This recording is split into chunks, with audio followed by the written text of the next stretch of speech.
मुझे अभी रिसेंटली अपनी कंपनी में बड़ा ही इंटरेस्टिंग टास्क मिला। ये टास्क था कि यार हमें अपना एक चैट जीपीटी बनाना है, यानी कि अपनी तरफ से एक चैट जीपीटी की तरफ से लार्ज लैंग्वेज मॉडल वो बनाना है।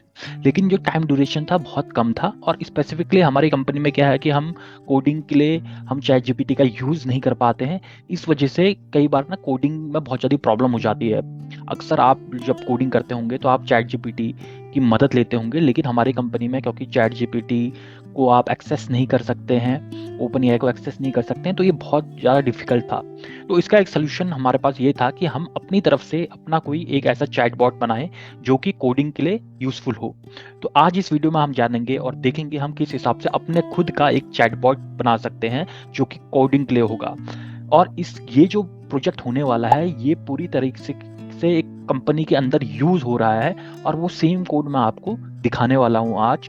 और इससे क्या होगा कि यदि आप कहीं पे भी अपना अप्लाई करते हैं इंटरव्यू के लिए, या फिर आप फ्रेशर हैं, आपके पास कोई ऐसा इंडस्ट्रियल ग्रेड प्रोजेक्ट नहीं है, तो आप इसका ज़रूर इस्तेमाल कर सकते हैं। तो आइए शुरू करते हैं। तो इसमें मैं एकदम स्टार्टिंग से मैं कोडिंग करने वाला हूँ, और इसकी जो फाइल होगी मैं अपने गिटहब लिंक के द्वारा शेयर कर दूंगा, तो वहाँ से आप डाउनलोड कर लीजिएगा। तो आइए शुरू करते हैं। सबसे पहले हम इंपोर्ट कर देंगे अपनी जो जो इंपॉर्टेंट लाइब्रेरीज हैं उनको। तो मैं करता हूँ इंपोर्ट ओएस, उसके बाद मैं कर देता हूँ इंपोर्ट टॉर्च, इसके साथ मैं कर देता हूँ इंपोर्ट ट्रांसफॉर्मर्स। और ट्रांसफॉर्मर्स, क्योंकि मेरे को ट्रांसफॉर्मर के अंदर कुछ चीज चाहिए, तो मैं करूंगा from transformers import auto model for casual LM. इनको मैं एक एक करके आपको एक्सप्लेन करूंगा।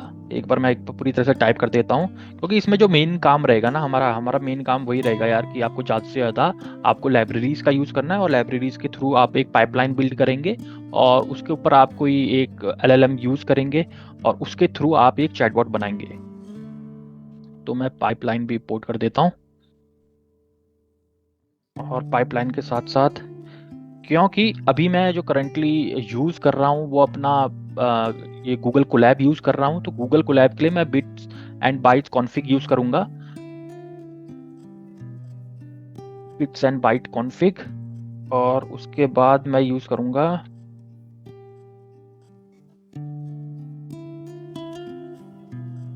जनरेशन कॉन्फ़िग और टेक्स्ट स्टीमर। एक बार मैं इसको रन इंपोर्ट कर लेता हूँ। देखिएगा सारी लाइब्रेरीज जो है मेरी इंपोर्ट हो चुकी हैं। अब मैं आपको समझाता हूँ इसमें हमने कौन सी चीज़ क्यों इंपोर्ट की और उसका क्या मतलब आया। देखिए, सबसे पहले हमने जो ओएस इंपोर्ट किया था, ये मेनली काम आता है जब हम डील करते हैं अपनी फाइल्स और डायरेक्टरी के लिए, तब ये ओएस काम आता है। उसके बाद हमने जो किया था, टॉर्च को इंपोर्ट किया था। तो पाई टॉर्च बेसिकली एक पावरफुल मशीन लर्निंग और डीप लर्निंग का टूल है, तो जहाँ पे हम पाई टॉर्च का यूज करेंगे। और पाई टॉर्च के साथ साथ हम हगिंग हगिंग फेस और उसके अंदर ट्रांसफॉर्मर लाइब्रेरी है उसका यूज करेंगे, इसकी वजह से ट्रांसफॉर्मर इंपोर्ट किया था। अब जब जैसे कि मैंने यहाँ पे इंपोर्ट कर लिया, अब मैं क्या करूंगा ना, मेरे को चाहिए फ्रॉम टाइपिंग। टाइपिंग के अंदर से मैं इंपोर्ट कर दूंगा डिफरेंट टाइप ऑफ डेटा को मैं इंपोर्ट करूंगा। तो मैं कर लेता हूँ यूनियन, उसके साथ मैं टपल कर लेता हूँ, और उसके साथ मैं लिस्ट कर लेता हूँ।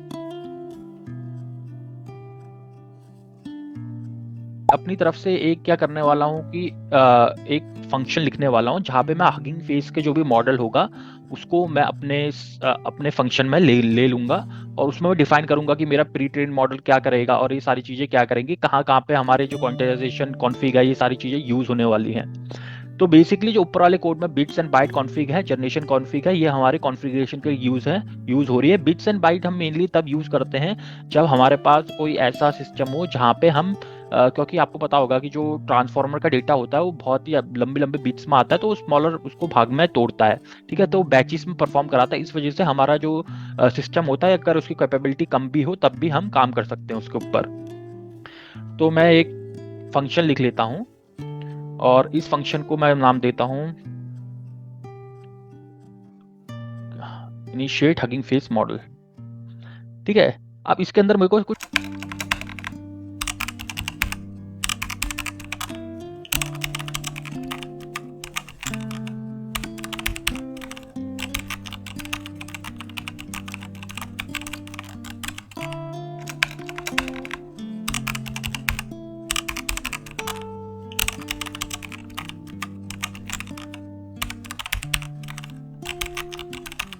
ये मैंने क्या एक फंक्शन है ये डिफाइन कर दिया जिसमें इतने सारे हमारे पैरामीटर जाएंगे, लेकिन यार ये पैरामीटर तो चले गए, अब इसके अंदर भी तो कुछ जाना चाहिए, तो उसके अंदर क्या जाएगा? मैं लिखूंगा यहाँ पे मैं एक फंक्शन डाल बना रहा हूँ, और ये किसी भी तरह का कोई मॉडल के अंदर एक्सेप्शन होगा ये मेरे को उसके बारे में जानकारी देगा, तो एक फंक्शन उसके लिए मैं क्रिएट कर लेता हूँ।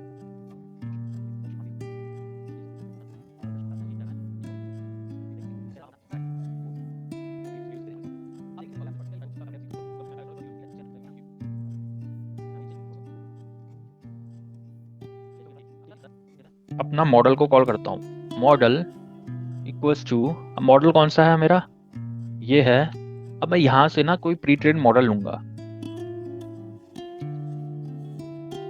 तो यहां से मैं प्री ट्रेन मॉडल लूंगा, तो मैं लिखूंगा फ्रॉम प्री ट्रेन्ड।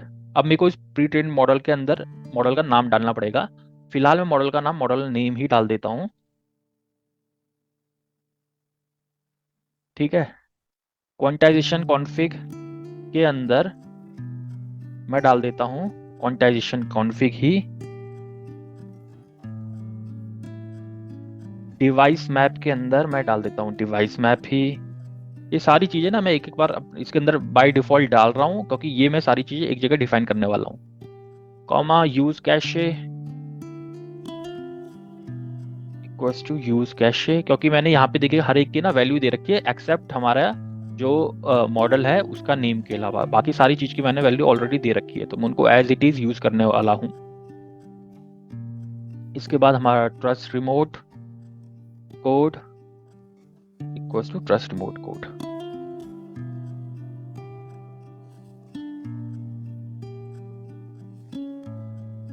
ठीक है, एक बार हमने जब मॉडल अपना बना दिया तो उसके बाद हमें क्या करना है, हमें टोकनाइजर बनाना है, क्योंकि हमें ना अपना जो भी होगा टैक्स उसको हमें टोकन्स में ब्रेक करना होगा, तो उसके लिए हम टोकनाइजर बनाएंगे।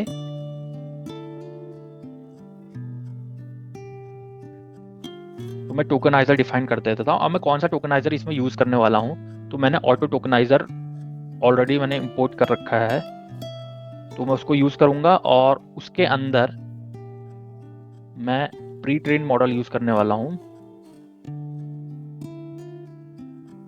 फ्रॉम प्री ट्रेन्ड, अब देखिएगा इसके अंदर मेरे को फिर से देने पड़ेंगे कि मेरा, क्योंकि यार मेरा टोकन्स के लिए अलग मॉडल है और मेरा क्वांटाइजेशन के लिए अलग मॉडल है, दोनों के लिए अलग मॉडल है, तो मेरे को दोनों के लिए अलग अलग चीजें करनी पड़ेंगी।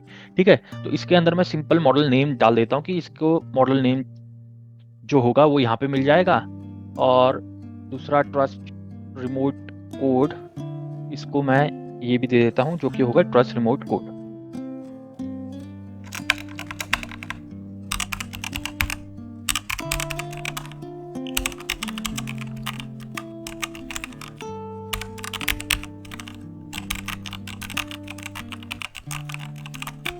अब मैं आपको एक तरह से पूरी तरह से इसका कोड इसको समझाता हूँ कि कौन सी चीज क्या यूज है।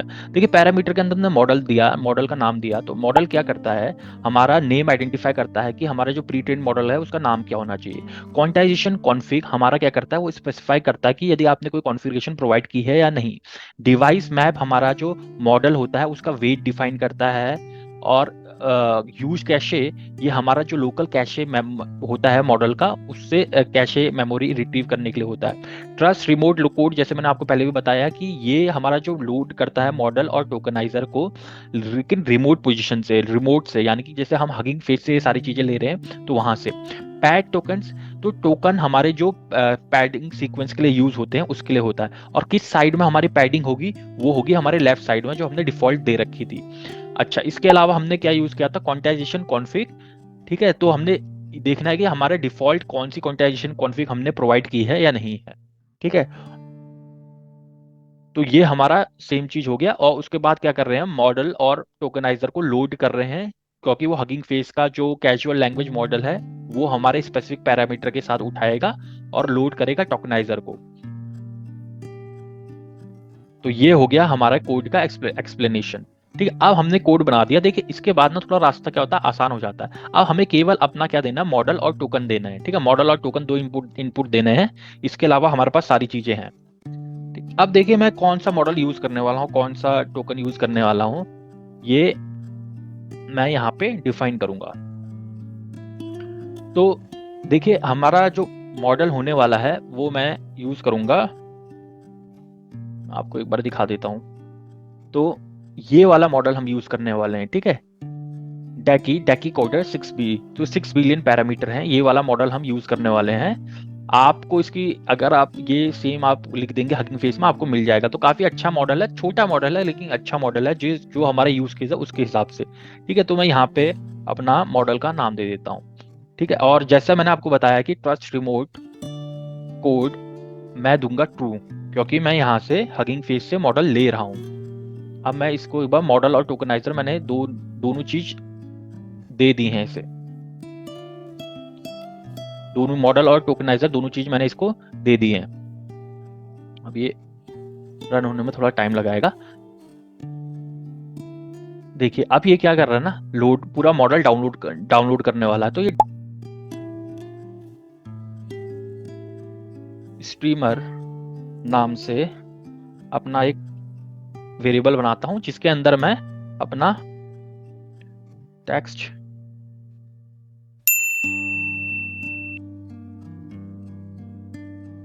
स्ट्रीमर का जो टोकनाइजर है उसको मैं स्टोर करूंगा। ठीक है, तो ये चीज मैं स्टोर करूंगा। अब देखिएगा, अब मेरे पास क्या था, यहाँ पे एक जनरेटर बनाता हूं जिसके अंदर मैं अपनी पाइपलाइन स्टोर करूंगा। तो मैं, क्योंकि मैं यहाँ पे जो मॉडल यूज कर रहा हूँ वो डेकी यूज कर रहा हूँ, तो मैं डेकी नाम से जनरेटर बनाता हूँ,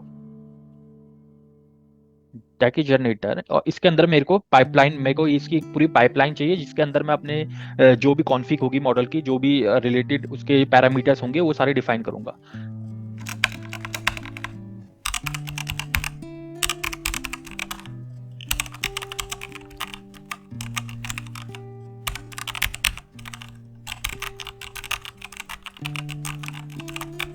अब मैं यहाँ पे एक बार चेक करता हूँ कि मैंने सब कुछ सही बनाया, बिल्कुल सही बनाया है।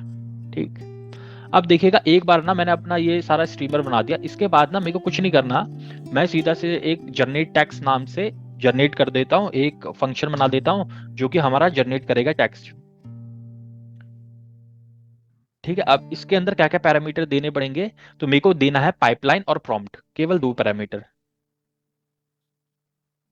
पाइपलाइन और प्रॉम्प्ट। ठीक है, मेरे दो पैरामीटर आ जाएंगे, पाइपलाइन और प्रॉम्प्ट। एक बार ये दोनों पैरामीटर आएंगे तो मैं उसके बाद अपना रिजल्ट रिजल्ट इसमें दे दूंगा। ठीक है, अब रिजल्ट क्या होगा, रिजल्ट हमारा आएगा पाइपलाइन से, पाइपलाइन के अंदर जाएगा हमारा प्रॉम्प्ट। ठीक है, प्रॉम्प्ट जाएगा, और प्रॉम्प्ट के अंदर जो सबसे पहला प्रॉम्प्ट है मैं वो ले लेता हूं। और इसके अंदर क्योंकि मेरा क्या टेक्स्ट जनरेशन का था, तो मैंने टेक्स्ट जनरेशन का था तो मैं वो कर देता हूं, जनरेट टेक्स्ट। अब मैं देखता हूं ये, बस बहुत बढ़िया, ये भी चल गया। ठीक है, अब इतना मैंने सारी चीज कर ली। अब देखते हैं, अब जो असली मजा आने वाला है हमारा वो आने वाला है। तो हमने सारी चीजें अपनी बना दी कि हमने एक जनरेट फंक्शन बना दिया जिसके अंदर हम जनरेट टैग, जिसके अंदर हम पाइपलाइन हमारी होगी और उसके अंदर हम प्रॉम्प्ट होगा। तो यदि मेरे पास ये दोनों चीजें हो जाएं तो मेरा जो ये सारा चीजें चल जाएंगी। अब हमारी पाइपलाइन क्या है, हमारे डेकी जनरेटर हमारी पाइपलाइन है, प्रॉम्प्ट हम अपने हिसाब से लिखने वाले हैं। डेकी जनरेटर के अंदर चीजें कहाँ से आई, तो ये आई थी मेनली डेकी जनरेटर को क्या चाहिए था, जो हमारा पाइपलाइन को मॉडल और टोकनाइजर चाहिए थे। मॉडल और टोकनाइजर कहाँ से चले थे, जब हमने इनिशिएट किया था हगिंग फेस के मॉडल से। तो यहाँ से देखिएगा, अगर हम नीचे से ऊपर जाएं अपने कोड में तो हम काफी अच्छी तरीके से समझ सकते हैं। मेन उद्देश्य है कि हमारा एज अ कोडिंग असिस्टेंट का काम करना। ठीक, तो मैं एक इसको प्रॉम्प्ट देता हूँ, ठीक है, प्रॉम्प्ट। अब प्रॉम्प्ट क्या देता हूँ इसको, ठीक है, प्रॉम्प्ट के अंदर हमें स्ट्रिंग ही डालनी है। प्रॉम्प्ट मैं क्या देता हूँ कि लेट्स से कि मैं एक ऐसा प्रॉम्प्ट देता हूँ कि जिसके अंदर मैं एक फंक्शन डिफाइन करने वाला हूँ, उसका नाम ले देता हूँ ऑल ऑड, ठीक है। यानी कि वो फंक्शन होगा ऑल ऑड करके एलिमेंट वो किसी सीक्वेंस से निकाल के देगा, ठीक है।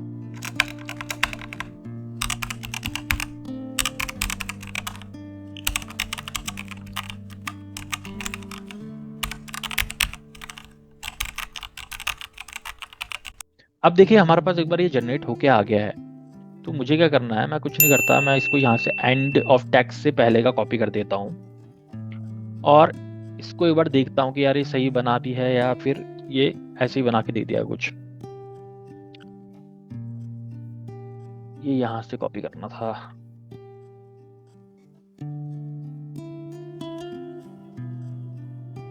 अरे यार ये एक्स्ट्रा चीज आ गई, ठीक है। तो यानी कि ये सही बना है। अब ये चलता है या सही नहीं चलता है, उसके लिए क्या क्या करूंगा मैं कि मैं इस फंक्शन को कॉल करता हूँ, इसके अंदर मैं कोई सीक्वेंस दे देता हूँ, मान लीजिएगा मैं लिस्ट देता हूँ, उसके अंदर एलिमेंट डाल देता हूँ कुछ, ठीक है, रैंडमली। अब ये इसको ऑड एलिमेंट देना चाहिए, देखिए इससे सारे ऑड एलिमेंट निकाल के दे दिए, तो ये बहुत बढ़िया काम कर रहा है।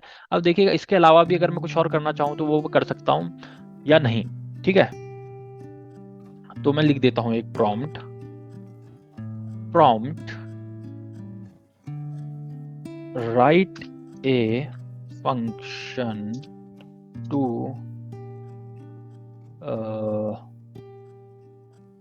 किस चीज का function, to return nth element of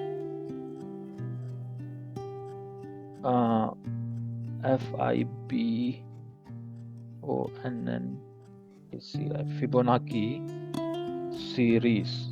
अगर मैं इसको ये प्रॉम्प्ट दूं,